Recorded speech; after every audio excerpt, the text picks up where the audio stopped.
హస్తంలో ఇదంతా కూడా మనం దిగువ కుజస్థానంగా చెప్పుకుంటాం.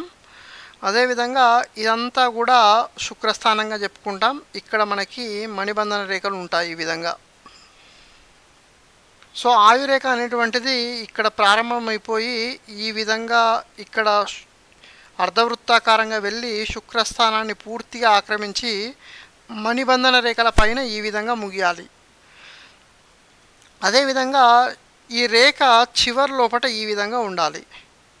సో ఈ విధంగా ఉంటే కనుక ఇలాంటి ఆయురేఖని లక్ష్మీ రేఖగా చెప్పుకుంటాం. తర్వాత ఇక్కడ బుద్ధి రేఖ అనేటువంటిది ఈ విధంగా ఉంటుంది. అదేవిధంగా ధనరేఖ అనేటువంటిది ఈ విధంగా వెళ్తూ ఆయురేఖను ఖండించి ఈ విధంగా వెళ్ళడం జరుగుతుంది.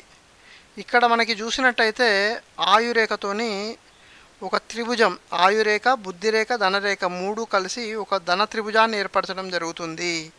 సో ఈ విధంగా కనుక ఉంటే, సో ఆయురేఖ ఈ విధంగా కనుక ఉంటే దాన్ని లక్ష్మీరేఖ అంటాం. ఈ విధంగా ఉండడం వల్ల దీర్ఘాయు ఉంటుంది, పూర్ణాయు ఉంటుంది, ఆయుర ఆరోగ్యాల పరంగా అద్భుతంగా ఉంటుంది. జీవితం ప్రారంభం నుండి చివరి వరకు కూడా మంచి ఆరోగ్యంతోని, సుఖశాంతులతోని, తర్వాత భోగభాగ్యాలతోని, సకల ఐశ్వర్యాలతోని ఉంటారు. దాంతోపాటు ఇక్కడ ధన త్రిభుజం ఏర్పడడం వల్ల వీరికి ధనం పరంగా ఇతోధికంగా కలిసి వస్తుంది, కోటీశ్వర్లు కావడం జరుగుతుంది. అందువలనే దీన్ని లక్ష్మీ రేఖగా చెప్పుకోవడం జరుగుతుంది. Thanks for watching. ప్లీజ్